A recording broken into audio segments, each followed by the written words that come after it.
So, what are psychometric tests?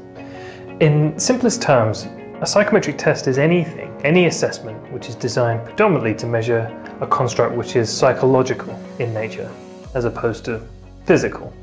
So, for example, personality questionnaires measure personality traits, which are entirely psychological constructs. They exist only within our minds.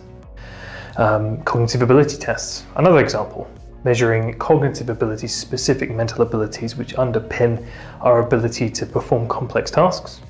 But more than that, other assessments, knowledge tests, for example. Knowledge is a psychological construct as much as personality or cognitive ability, although they're not traditionally associated with one another. And when we talk about psychometric tests, we're usually referring to the former. It applies just as much to the latter. Interviews as well, usually designed to measure something psychological, resilience, work ethic, integrity, competencies, for example.